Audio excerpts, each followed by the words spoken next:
មានដែរដឹងអត់អ្នកទាំងអស់គ្នាថាទឹកដែលយើងផឹកររាល់ថ្ងៃហ្នឹងអត់ចេះហួស delay ទេហើយថ្ងៃនេះខ្ញុំនាំអ្នកទាំងអស់គ្នាមកស្គាល់របស់ញ៉ាំបានផឹកបានទាំង7ដែលអត់ចេះហួស delay សោះចាំមើលទាំងអស់គ្នាណាមានអ្វីខ្លះដែរទី1គឺទឹកនឹងឯងទោះបីជាទឹកសុទ្ធក្នុងដបក៏ដោយទូទៅដបទឹកសុទ្ធមិនមាន delay 2ឆ្នាំ3ឆ្នាំអីចឹងរយៈពេលហ្នឹងគេមិនមែនសំដៅទៅលើគុណភាពទឹកទេតែសំដៅទៅលើគុណភាពផ្លាស្ទិកវិញពេលដែលដល់វេលាកំណត់ពពុះដបផ្លាស្ទិកហ្នឹងនឹងចាប់ផ្ដើមបញ្ចេញជាតិគីមីបើយើងផឹកទៅនឹងធ្វើជាតិគីមីហ្នឹងចូលក្នុងខ្លួនប៉ះពាល់ជាខ្លាំងទៅដល់សុខភាពរបស់យើងរបស់ទី2គឺអំបិលតែអំបិលហ្នឹងមានប្រភេទរបស់គេដែរសម្រាប់អំបិលផ្ទាល់អត់មានផ្ទុកជាតិទឹកអីទេអញ្ចឹងបាក់តេរីក៏អាចលូតលាស់បានដែរសំខាន់ជាតិអំបិលនឹងដែរមានសមត្ថភាពសម្រាប់បាក់តេរីខ្លួនឯងទៀតម្យ៉ាងអំបិលហ្នឹងមានច្រើនប្រភេទច្រើនប្រភពអំបិលដែលមកពីសមុទ្រអំបិលមកពីភ្នំអំបិលមកពីរ៉ែអស់ហ្នឹងទុកបានយូររាប់ឆ្នាំហើយរសជាតិវាអត់ប្រែទេនៅតែប្រៃដដែលចង់ទុកតចំនួនទៀតក៏នៅតែប្រឡាក់សាច់បានរបស់ទី3គឺស្ករហ្នឹងស្រដៀងអំបិលដែរបាក់តេរីអត់លូតលាស់នៅហ្នឹងទេដែលធ្វើឲ្យវាអត់មានអាយុកាលកំណត់ក្នុងការប្រើប្រាស់ទាំងស្ករត្នោតស្ករស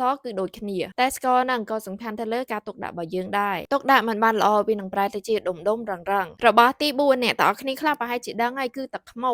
ហ្នឹងសំដៅទៅដល់ទឹកខ្មុំធម្មជាតិដែលខ្មុំអ្នកផលិតហ្មងមិនមែនទឹកខ្មុំជ្រក់កដងដែលយើងអត់ដឹងថាធ្វើមកពីអីខ្លះទេទឹកខ្មុំហ្នឹងដែរទោះបីជាមានអាយុកាលដល់ទៅរាប់ពាន់ឆ្នាំនៅតែញ៉ាំបានចឹងព្រោះវាមានសារធាតុពិសេសអាចសម្លាប់បាក់តេរីដោយខ្លួនឯងបានចឹងហើយបានមនុស្សជំនាន់មុនយកទឹកខ្មុំមកធ្វើជាថ្នាំទឹកខ្មុំដែលគេរកឃើញចំណាយបំផុតគឺ5500ឆ្នាំហើយវាអត់ខូចអីទាំងអស់ដូរតែពណ៌ទេពីលឿងថ្លាទៅពណ៌ខ្មៅប៉ុណ្ណឹងតិចច្រឡំទឹកខ្មុំខ្មៅបោះចោលអីកុំច្រឡំបោះចោលឲ្យសោះព្រោះទឹកខ្មុំដល់ទៅ5000ឆ្នាំក៏គេនៅតែញ៉ាំបានទី6គឺទឹកខ្មេះទឹកពណ៌សមានរសជាតិជូរទាំងស្រុកយើងទាំងស្រុកគេប្រើទឹកខ្មេះដូចគ្នាអត់តែផ្ទះខ្ញុំទឹកខ្មេះនឹងដែរមាន pH ទាបអាចនៅបានដល់ទៅរាប់ឆ្នាំមិនបាច់ខ្លះទេក៏នៅតែប្រើបានសំខាន់ទឹកខ្មេះមានជាតិអាស៊ីតម្យ៉ាងចឹងបាច់ភ័យរឿងមេរោគចូលទេទី6គឺស្រាពពួកស្រាបិទស្រាដបអីអស់នេះធ្លាប់ឃើញអត់អស់នេះគេទុកដល់ទៅរាប់រយឆ្នាំនៅញ៉ាំបានទៀតដរាបណាយើងអត់បើកអាដបឆ្នុកហ្នឹងទេវាអត់ចេះខូចឡើយហើយអស់ហ្នឹងដែរកាន់តែយូរឆ្នាំកាន់តែថ្លៃទៀតធ្លាប់មានគេដាក់ដេញថ្លៃស្រាសាំប៉ាញអាយុ170ឆ្នាំមនុស្សអត់ខ្លាចផឹកទេនាំគ្នាទិញលាន់ព្រោះអស់ហ្នឹងបើអត់បើកវាអត់ខូចចង់កប់ទឹកសមុទ្រទៀតក៏អត់អីដែរទី